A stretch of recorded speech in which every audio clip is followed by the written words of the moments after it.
Hello everyone. यदि आप Nifty या बैंक निफ्टी में ट्रेड करते हैं, काफ़ी सारे कन्फ्यूजन्स आपके मन में भी क्रिएट होते होंगे कि आपको कॉल साइड परचेसिंग करनी चाहिए या फिर पुट साइड्स। तो कैसे आप स्टडी कर सकते हैं, कैसे अपने टारगेट्स को खुद फाइंड आउट कर सकते हैं, ये पूरी डिटेल इन्फॉर्मेशन वीडियो में आपको मिलने वाली है। तो सबसे पहले हम यहाँ पर एक डेली टाइम फ्रेम में स्टडी करते हैं कि किस टाइप का प्रेशर, सेलिंग प्रेशर या बाइंग प्रेशर मार्केट में क्रिएट हो रहा है। तो सबसे पहले हम सिलेक्ट कर लेंगे यहाँ पर डेली फ्रेम। उससे पहले मैं आप सबको ये बताना चाहती हूँ कि मैं सेबी से रजिस्टर्ड नहीं हूँ और यहाँ पर जितनी भी स्टडी आपको प्रोवाइड की जा रही है ओनली फॉर लर्निंग पर्पस, सिर्फ और सिर्फ सीखने के लिए और पेपर ट्रेड के लिए स्टडी यहाँ पर प्रोवाइड की जाती है। किसी भी प्रकार की टिप्स यहाँ पर प्रोवाइड नहीं की जाती है। तो यदि आप सीखना चाहते हैं तो आपके अपने चैनल मार्केट सीखो के साथ जुड़ सकते हैं। साथ ही आप free of cost Telegram channel जो कि मार्केट सीखो के नाम से ही है। तो सबसे पहले यहाँ पर सिलेक्ट कर लेते हैं वन डे या डेली टाइम फ्रेम। तो इसके क्या बेनिफिट्स हैं, यदि आपको इससे रिलेटेड कोई भी डाउट है तो आप कमेंट सेक्शन में कमेंट करके पूछिए। मैं अलग अलग टाइम फ्रेम के क्या बेनिफिट्स होते हैं, 3 मिनट, 5 मिनट, 1 वीक, इसमें कैसे आप अपने स्टडी को और इम्प्रूव कर सकते हैं, इसके लिए जल्दी ही आपको एक वीडियो प्रोवाइड करवाऊंगी। तो सबसे पहले यहाँ पर हम टाइम जोन को सिलेक्ट करते हैं। वन डे टाइम फ्रेम में स्टडी करेंगे, उसके बाद 1 वीक में, देन 15 मिनट में भी हम स्टडी करेंगे और उसके बाद अपने स्टडी निकालेंगे कि किस साइड हमें कॉल साइड या पुट साइड प्लान करना चाहिए। डेली टाइम फ्रेम को यहाँ पर सिलेक्ट कर लिया है। अब बैंक निफ्टी का कैंडलस्टिक पैटर्न यहाँ पर आपको क्लियर विजिबल हो रहा है। यहाँ पर आपको दिखाई दे रहा होगा कि यहाँ पर सेलिंग प्रेशर क्रिएट होता हुआ दिखाई दे रहा है। जो वन डे टाइम फ्रेम है उसमें क्लियर विजिबल हो रहा है, एक 2G कैंडल का फॉर्मेशन हो रहा है। तो यहाँ आपको कौन सी कैंडल का फॉर्मेशन हो रहा है, ये 2G कैंडल है, मॉर्निंग स्टार है, इवनिंग स्टार है, इस पर फोकस नहीं करना है। यानी आपको कैंडल के नाम को लर्न नहीं करना है, सिर्फ क्या ध्यान रखना है, तो कभी भी फोकस हमारा इस बात पर नहीं होना चाहिए कि कैंडल का डिज़ाइन किस टाइप से। आपको सिर्फ ये ध्यान रखना है जो कैंडल है उस पर सेलिंग प्रेशर ज़्यादा है या बाइंग प्रेशर ज़्यादा है। तो यहाँ पर ये जो डोजी कैंडल का फॉर्मेशन हो रहा है, एक सेलिंग प्रेशर यहाँ पर क्रिएट हो रहा है। बट ये ध्यान रखिए जो बॉक्स बना है यहाँ पर काफ़ी दिनों से जो बैंक निफ्टी है वो एक रेंज बाउंड था और उसके बाद एक डोजी कैंडल का फॉर्मेशन हुआ, यानी सेलिंग एंड बाइंग प्रेशर दोनों में ही डिसीजन नहीं आ रहा था। देन उसके बाद एक बड़ी सी ग्रीन कैंडल का फॉर्मेशन होता है, यानी मार्केट एक अप साइड मूव देता है। तो यहाँ पर आप ये ध्यान रखिए कि सिर्फ वन डे में सेलिंग प्रेशर तो क्रिएट हो रहा है, बट इसी रेंज में आपको एक बाइंग प्रेशर भी देखने को मिल रहा है, यानी यहाँ पर से अपवर्ड मूव भी पॉसिबल है। यदि 15 मिनट के टाइम फ्रेम में इस कैंडल के नीचे जो नई कैंडल का फॉर्मेशन हो वो इस कैंडल के नीचे क्लोजिंग देती है, सेलिंग प्रेशर अगर उस पर जाता होता है तब हम पुट की साइड प्लान करेंगे। अदरवाइज यदि इस कैंडल के हाई को ब्रेक करके कोई कैंडल का फॉर्मेशन होता है और वो जो कैंडल है इसके हाई को ब्रेक करती है, देन उस लेवल को 15 मिनट के टाइम फ्रेम में यदि कैंडल हाई ब्रेक करती है तब हम कॉल के साइड प्लान करेंगे और वहाँ पर आपको 100 से 150 पॉइंट तो मिनिमम देखने को मिल जाएंगे और आपका स्टॉप लॉस हो सकता है 30 से 40 पॉइंट का। यानी आपके जो टारगेट्स हैं 1:2 के लेवल में हो सकते हैं।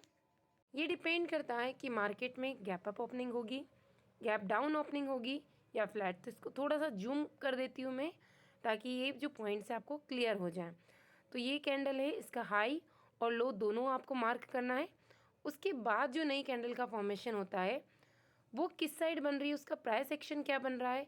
तो देखिए ये जो मार्क मैंने किया है, यदि इस कैंडल के हाई को ब्रेक करके जो नई कैंडल बन रही है वो 15 मिनट के टाइम फ्रेम में उसको थोड़ा सा सेटल होने देना है, देन आप कॉल साइड प्लान कर सकते हैं। और यदि वही लेवल इसके लो को ब्रेक करता है उसके बाद थोड़ा सा आपको वेट करना है सेटलमेंट का, देन आप यहाँ पर पुट साइड प्लान कर सकते हैं। और यदि इसका लो ब्रेक हो जाता है, मार्केट थोड़ी देर यहाँ टाइम इन्वेस्ट कर सकता है, थोड़ी देर मार्केट यहाँ पर साइडवेज भी हो सकता है। सो हमेशा माइंड में ये क्लियर रखें कि जो आपके टारगेट्स है वो हमेशा 1:2 के रेशो में होना चाहिए, यानी स्टॉप लॉस कम से कम पॉइंट का और टारगेट्स डबल होना चाहिए। यदि जो प्राइस एक्शन कैंडल बनेगी यदि वो इसके लो को ब्रेक करती है तो कम से कम आपको 800 से 1000 पॉइंट्स की डाउन साइड में रैली देखने को मिल सकती है, यानी अच्छा खासा पुट साइड मोमेंटम आपको देखने को मिल जाएगा। वन डे टाइम फ्रेम के बाद हम एक बार 1 वीक यानी थोड़े से बड़े टाइम फ्रेम में, वीकली टाइम फ्रेम में भी स्टडी करके देख लेंगे कि उसमें जो है कैंडल का फॉर्मेशन किस टाइप से हो रहा है, क्या उस टाइम फ्रेम में भी मार्केट में सेलिंग प्रेशर बना हुआ है। तो ज़्यादा आपकी जो स्टडी है उसमें एक्यूरेसी आ जाएगी। तो एक बार हम यहाँ पर 1 वीक का टाइम फ्रेम भी सेट कर लेते हैं। कि आप देख पा रहे होंगे ये है वीकली टाइम फ्रेम के अंदर। तो यहाँ पर आप देख सकते हैं कि पूरा पूरा सेलिंग प्रेशर यहाँ पर क्रिएट हो रहा है। तो बिल्कुल ऐसा नहीं कि मार्केट होते से ही आप पुट परचेस कर लें और मार्केट आपके अपोजिट डायरेक्शन में चला जाए।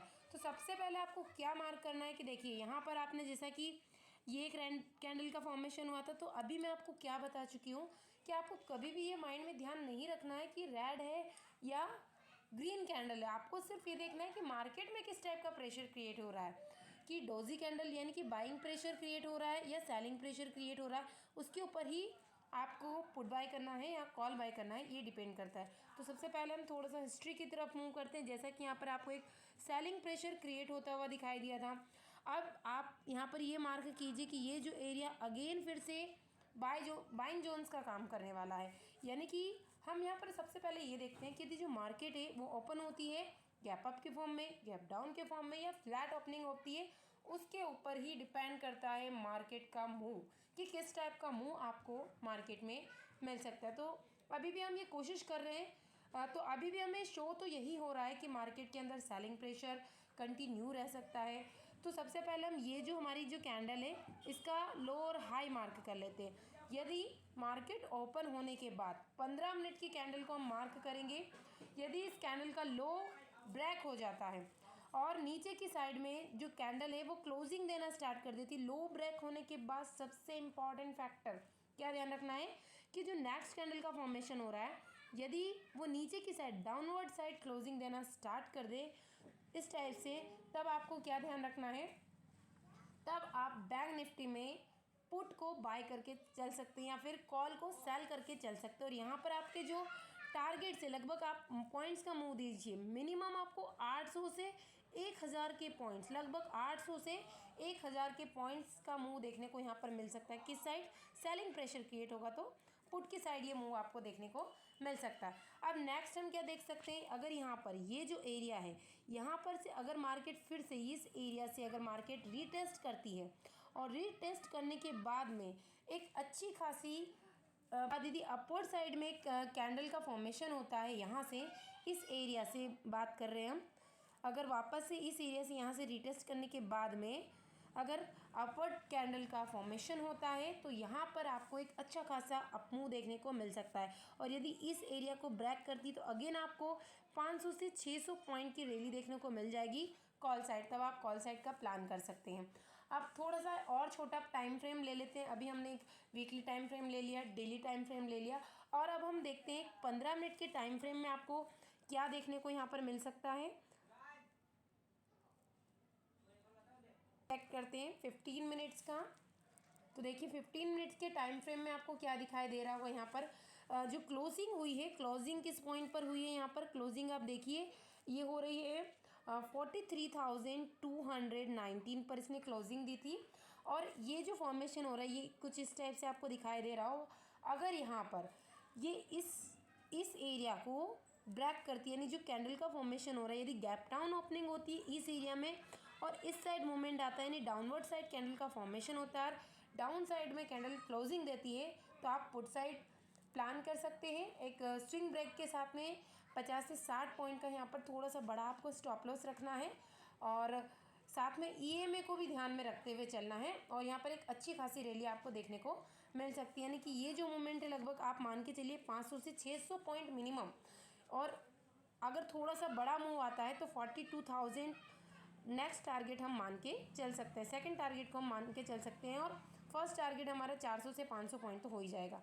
अगर हम बात करते हैं कि फ्लैट ओपनिंग हो जाए इस कैंडल के आसपास और अगर वो इस एरिया को ब्रेक कर ले, क्योंकि ये हमारा क्या हो रहा है यहाँ से एक रेजिस्टेंस का काम कर रहा है, तो अगेन मूव कहाँ तक का आ सकता है, यहाँ पर हो सकता है थोड़ी देर के लिए मार्केट साइडवेज हो जाए या इसी एरिया में घूमती रहेगी। और अगर यहाँ से इस एरिया को ब्रेक करने के बाद इस रेजिस्टेंस को तोड़ती है यहाँ पर, तो फिर से आप एक स्विंग ब्रेक देख सकते हैं 40 से 50 पॉइंट के स्टॉप लॉस के साथ में। और जो आपकी ये 50 की ईएमए है, ये टारगेट हो जाएगी, नेक्स्ट टारगेट आपका यहाँ पर हो सकता है। इसके बाद अगर यहाँ से वापस से एक डोजी कैंडल का फॉर्मेशन होता है, यानी कि सेलिंग और बाइंग प्रेशर कंटिन्यू रहे और उसके बाद में सेलर्स की यदि जीत होती है, यानी जो डाउनवर्ड कैंडल का फॉर्मेशन होता है, तो अगेन आप पुट बाय कर सकते हैं। और जो टारगेट्स होंगे वापस आपके जहां पर मार्केट ओपन हुई थी, यानी कि जो लास्ट क्लोजिंग दी है फ्राइडे को, वहां तक आपके टारगेट्स हो सकते हैं। और अगेन उसको यदि ब्रेक करती है तो आपके टारगेट्स थोड़े और यहाँ पर बड़े हो सकते हैं। तो सबसे पहले ध्यान रखिए कि कैंडल का फॉर्मेशन किस जगह हो रहा है, सेलिंग प्रेशर मार्केट ओपन होते से किस साइड में है या बाइंग प्रेशर किस साइड से, सबसे ज़्यादा आप ये ध्यान रखिए। यदि मार्केट जो यदि फ्लैट ओपनिंग देती है तो आपको एक छोटा सा स्टॉप लॉस ध्यान रखना होगा। और यदि इस पॉइंट को क्रॉस करती है, जो अभी मैंने आपको बताया, थोड़ा सा आप इसको पॉज करके देख लीजिए या थोड़ा सा बैक करके देख लीजिए, तो आप कॉल साइड निकल जाएंगे। यदि गैप अप ओपनिंग होती है और 50 की ईएमए देन 200 की ईएमए, इन दोनों को ब्रेक करती है, तो जो आपके टारगेट्स है वो थोड़े अच्छे खासे ब्रेक हो सकते हैं। यानी 43,900 से 44,000 तक आपके मूवमेंट आने के पूरे चांसेस यहाँ पर हैं। और यदि फिर से अगेन यहाँ पर एक सेलिंग प्रेशर क्रिएट होता है, यानी कि सेलर्स का प्रेशर ज़्यादा रहता है, तो फिर से आप पुट साइड प्लान यहाँ पर कर सकते हैं। उसके बाद बात करते हैं हम, यदि गैप डाउन ओपनिंग होती है, तो गैप डाउन ओपनिंग होती है तो क्या ध्यान रखना आपको, यदि आपकी जो क्लोजिंग है वो 42,900 के नीचे, सबसे पहले ध्यान रखिए इसके नीचे क्लोजिंग नहीं होनी चाहिए। अगर इसके थोड़ी बहुत ऊपर है, मान लीजिए कि 43,100 का जो लेवल है, सबसे ज़्यादा इंपॉर्टेंट लेवल यहीं पर है। अगर ये लेवल आपका यहाँ से ब्रेक होता है तो आप पुट साइड यहाँ पर प्लान कर सकते हैं। अब बात कर लेते हैं हम थोड़ी सी निफ्टी में, कि निफ्टी में क्या हो सकता है। तो देखिए निफ्टी के अंदर हम बात करते हैं, निफ्टी में तो ऑलरेडी आपको सेलिंग प्रेशर क्रिएट होता हुआ दिखाई दे रहा है। फुल यहाँ पर सेलिंग जोन में है जो पूरा निफ्टी है, और पूरा पुट साइड प्लान करने का है। बट हो सकता है जो निफ्टी है वो बैंक निफ्टी को भी अफेक्ट कर दे, इसमें मूवमेंट ज़्यादा नहीं आने दे, क्योंकि इफेक्ट पड़ता है। कुछ रखना है, सबसे ज़्यादा इंपॉर्टेंट लेवल यहाँ पर क्या होने वाला है। यदि निफ्टी के अंदर फ्लैट ओपनिंग होती है, सबसे पहले क्या ध्यान रखेंगे आप, फ्लैट ओपनिंग होती है और 18,250 का लेवल जो यदि ब्रेक हो जाता है, तो आप ध्यान रखिए 30 से 40 पॉइंट का आपका स्टॉप लॉस हो जाएगा और आप पुट साइड यहाँ पर प्लान कर सकते हैं, डाउनवर्ड साइड में आप प्लान कर सकते हैं। बट ये ध्यान रखिए यहाँ से जो है आपकी रिकवरी भी पॉसिबल है, यहाँ से आपकी एक रिकवरी भी पॉसिबल है। ये जो टाइम फ्रेम है, यदि हम इसे कर देते हैं यहाँ पर 1 डे का टाइम फ्रेम, तो आपको ज़्यादा अच्छे से क्लियर विजिबल हो जाएगा, पूरा हिस्ट्री भी यहाँ पर विजिबल हो जाएगी। तो आप चाहे तो ट्रेडिंग व्यू में इसको खोलकर खुद भी अपने अकॉर्डिंग थोड़ी सी स्टडी बना सकते हैं। तो देखिए यहाँ से जो पॉइंट है, ये वाला जो पॉइंट आपको दिखाई दे रहा है, ये यहाँ से रिकवरी भी पॉसिबल हो सकती है। उसके बाद यदि गैप अप ओपनिंग होती है, तब इस केस में आप क्या करेंगे, तो यहाँ पर फिर से गैप अप ओपनिंग अगर इस रेंज में होती है तो अगेन यहाँ से सेलिंग प्रेशर क्रिएट हो सकता है। और यदि 18,400 का लेवल आप ध्यान रखिए ये ब्रेक होता है, तब आपको अपवर्ड साइड मूवमेंट देखने को मिल जाएगा और 100 पॉइंट की रैली आपको यहाँ पर देखने को मिल सकती है। यदि गैप डाउन ओपनिंग होती है तो आप ध्यान रखिए या तो मार्केट यहाँ पर वॉलेटाइल होगी या फिर साइडवेज होती रहेगी, उसी रेंज में यहाँ पर घूमती रहेगी। सो फ्रेंड, उम्मीद है मुझे कि आपकी ये जो भी स्टडी मैंने यहाँ पर प्रोवाइड की है 19 दिसंबर के लिए, निफ्टी और बैंक निफ्टी में किस साइड मूवमेंट हो सकती है, किस टाइप से यदि ओपनिंग होती है गैप अप, फ्लैट या गैप डाउन, तो किस टाइप से मूवमेंट पॉसिबल है, तो आपको ये ध्यान रखना है। और यदि आप ट्रेड करते हैं, आप पेपर ट्रेड करते हैं लर्निंग पर्पस के लिए, तो आप मार्केट सीखो का टेलीग्राम चैनल ज्वाइन कर सकते हैं। सो उम्मीद है कि वीडियो आपके लिए हेल्पफुल रहा होगा। तो जैसा कि स्क्रीन पर आपको ये शो रहा होगा, देखिए प्रीवियस स्टडी आप देख सकते हैं। फ्राइडे को बिजी शेड्यूल होने के कारण मैं आपको अपडेट नहीं दे पाई थी। देख सकते हैं आप परचेसिंग करने के लिए यहाँ 208 से 230 के पॉइंट्स 200 से 220 के बीच में कहा गया था। किस टाइप से इसने बैंक निफ्टी में मोमेंट आया था, उस दिन जो मोमेंट था वो काफ़ी स्लो था, फिर भी आपको अपडेट मिलते रहे हैं और अच्छा खासा प्रॉफिट यहाँ पर जनरेट हुआ है। तो आप इस टेलीग्राम चैनल को ज्वाइन कर सकते हैं। Thank you. लिंक डिस्क्रिप्शन में मिल जाएगी।